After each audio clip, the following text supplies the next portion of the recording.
김선경입니다. 네, 썬킴 인사드리겠습니다. 예, 꿀벌들은요, 네. 그 춤으로 의사소통을 한대요. 그러니까 정찰벌들이 나가서 꿀 있는 데를 발견을 하면은 막 춤을 추고, 그러면 이제 그 다른 꿀벌들이 찾아와서 이제 꿀의 위치를 알게 된다는 거죠. 그 정찰벌들이 이제 꿀의 위치를 알게 됐을 때 너무나 기쁜 나머지 하루 종일 꿀벌을 춘다고 하죠. 네. 꿀춤을. 꿀춤을 춘다고 하셨습니다. 땡벌이 생각나가지고. 아, 네. 사람도 마찬가지인 것 같아요. 정말 신바람나게 일을 하든 공부를 하든 하게 되면 그야말로 춤추는 듯한 그런 기분이 들 텐데, 네. 정말 꿀맛 같은 그런 재미에 빠져들게 되는 것 같습니다. 네, 그래서 오늘은 지칠 줄 모르는 에너지의 대명사, 또 팝송 잉글리시의 대명사, 오랜만에 곽영일 선생님을 이슈 포커스에 모셔봤습니다. 예, 그리고 영어 궁금합니다에서는 이 서울시 교육청에서 주최한 사교육 없는 자녀교육 우수 사례 공모에서 최우수상을 받은 분인데요. 한희석 씨를 모시고 사교육 없이 우리 자녀를 명문대에 보내는 방법 정말 궁금하실 것 같은데 네. 그 특별한 교육법을 공개하도록 하겠습니다. 네, 먼저 터키 앤 이슈 포커스로 시작해보겠습니다. 화면 만나보시죠.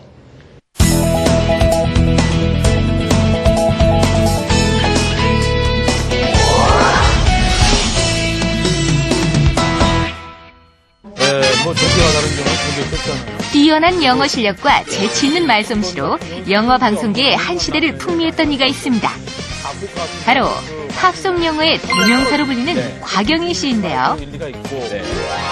1980년대 라디오 영어 프로그램으로 데뷔해 뛰어난 영어 실력과 특유의 에너지 넘치는 진행으로 큰 사랑을 받아온 그 소위 영어 방송인 1세대로 불리고 있습니다. 세월이 흘러 어느덧 자녀 영어 교육까지 성공한 극성 아빠가 되었다는 곽영일 씨. 이슈 포커스에서 그의 여전한 팝송 사랑과 자녀 영어 교육 비결을 만나봅니다.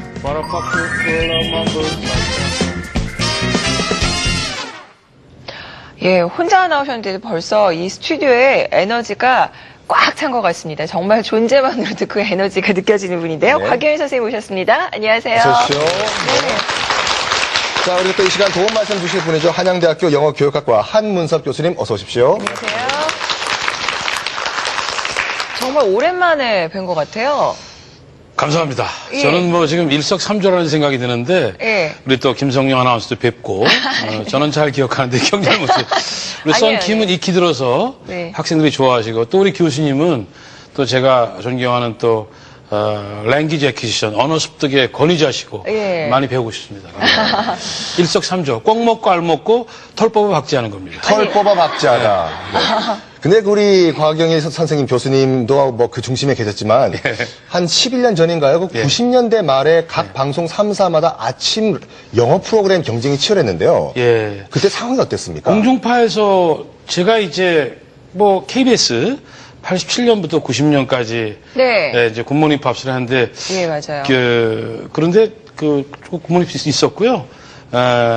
공중파 3사가 있었고 또 그다음에 EBS에서는 이보영 씨가 네, 하셨고 네, 제가 SBS로 가서 파워 잉글리시 하고 예. KBS는 오성식 씨가 하고 네네. MBC는 또 박현영 네. 아주 요즘 유아영어 하시는 네. 그렇게 해서 그냥 네 명이 이제 영어로 사기쳤죠. 네. 죄송합니다. 네. 아니, 근데 사실 이게 아침 방송을 하는 게 네. 정말 쉽지 않거든요. 네. 굉장히 몸도 많이 좀 체력도 요하는 직업이고. 네.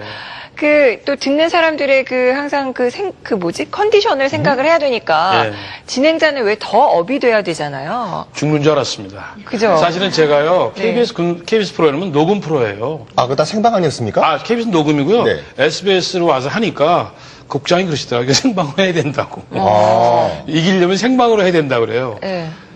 그래서 제가 제 친구 중에 이제 이수경 아나운서가 있는데 20년 동안 아침 프로 하거든요. 네, 맞아요. 그 사람이. 예, 예.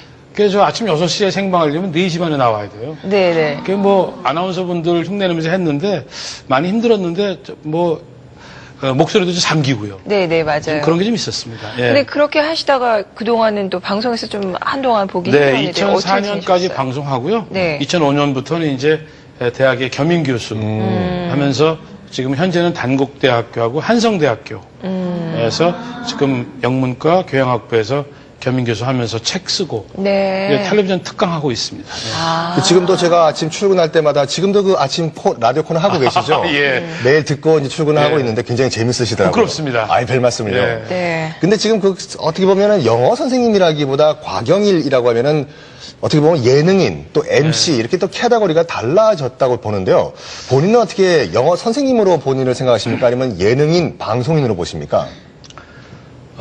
글쎄요, 제가 환경이 이렇게 만든 것 같고요. 이제 교수님처럼 학교에 계시면 학생들의 계속 챌린지를 받으니까 강의를 계속 하시고 하는데, 저희가 이렇게 방송을 하고 이제 혼자 이렇게 하다 보면은 저는 영어라는 것 자체만으로는 25년, 30년 하긴 힘들었을 것 같은데, 사실 시작할 때 팝송하고 영화로 시작을 했거든요. 그러니까 환경 자체가 그러니까, 영화 계속 새로 나오잖아요. 그렇죠. 네. 노래 계속 새로 나오고. 그래서 아마 모든 게 좀 그렇다고 하잖아요. 스위치라는 책에도 나오고 사람의 문제 아니라 환경의 문제라고 하는데 저는 환경이 운이 좋았던 것 같습니다. 그래서 열심히 팝송 부르고 또 영화 좋아하다 보니까 지금까지 오게 됐습니다. 네. 어떻게 저도 조금 재밌는 사람이 됐네요. 네. 교수님도 당연히 기억하시고 물론이죠. 계시죠. 네. 예, 그때 당시 이제 방송 프로그램 많이 접하셨을 것 그렇죠. 같고. 그때 사회 분위기가 어땠던 거를 기억하세요? 그때 이제 우리나라 이제 영어에 대한 그 수요라고 할까, 국민들이 영어의 필요성 이렇게 막 늘어나고 있는 시점이고, 왜 정부에서도 온 국민이 생활영어 해야 된다 막 이런 분위기가 있는데, 문제는 일반 국민들이 그럼 언제 내가 영어를 어디서 어떻게 배워야 되느냐, 이건 참 난감하던 시절이고, 그 당시 영어라는 게 저도 기억이 생생하게 나는 게 굉장히 분위기가 무거웠어요. 묵직하고. 그렇습니다. 이 권위 있는 교수님들 나가지고 쫙 해가지고 보통 하면 영어는 힘들고 부담스러운 거 이런 느낌이었는데, 이 곽영일 선생님이 나오신 다음부터 영어 좀 해볼만 하네, 저 별거 아니네, 나도 한번 해봐야지, 이런 분위기 일으켜 주셨다는 게 저는 이 곽영일 선생님이 제일 큰 업적이라고 보겠습니다. 그 다음부터 네. 이제 후속 주제로 여러분들이 나오셔가지고 저 패턴이 저게 국민들한테 다가갈 수 있는 패턴이구나. 네. 그래서 그 다음부터 또 영어가 어떻게 보면 일반화되는 그 계기가 된 게 딱 그 무렵이라고 생각하거든요. 그게. 또 그런 얘기도 저는 어디서 들었어요. 네. 우리나라에서 이제 땡큐라는 영어를 네. 일반인들이 편하게 사용하기 시작하면서부터 우리나라가 급속하게 발전을 했어요. 그렇죠. 무슨 말이냐면 우리나라 사람들은 약간 이제 미안하다, 고맙다 이제 이런 표현이 좀 서툴잖아요. 근데 단순하게 땡큐라는 말을 함으로써 굉장히 이제 활기차졌다라는 거죠. 근데 맞습니다. 그렇게 어떻게 보면 선구자 역할을 하신 분이 또 곽영일 선생님인데, 또 다른 선구자 역할을 하신 분야가 하나 있거든요. 제가 굉장히 부러워해야 될 부분인데, 네. 그 수많은 해외 스타들의 통 번역을 또 많이 담당하셨죠.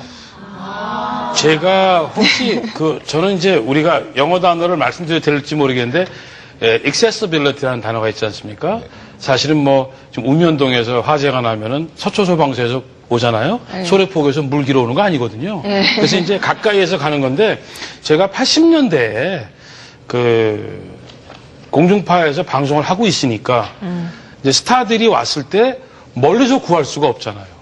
그리고 이제 당시에 연예가 중계 같은 프로그램에서 해외 스타들 인터뷰하러 가야 되는데, 동시통역생을 구할 수 없고, 야, 곽영일이 어딨어? 그럼 제가 가는 거예요.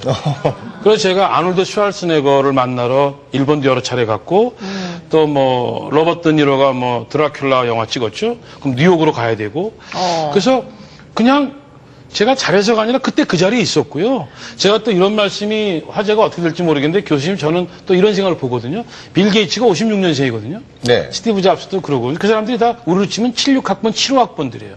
그럼 그 사람들이 어떻게 해서 컴퓨터 전문가가 됐느냐. 그때 컴퓨터 붐이 일어난 겁니다. 예. 그리고 또 빌 게이츠가 중학교, 고등학교 다닌 게 시애틀에 있는 유니버시티 워싱턴 옆이에요. 그러면 시애틀은 유덕, 워싱턴 대학교가 뭐냐면, 미국 정부에서 제일 처음 컴퓨터 교육을 시킨 학교입니다. 네. 그러니까 빌 게이츠 어머니가 치맛바람 일으켜가지고 중학교 때 컴퓨터 스쿨을 보낸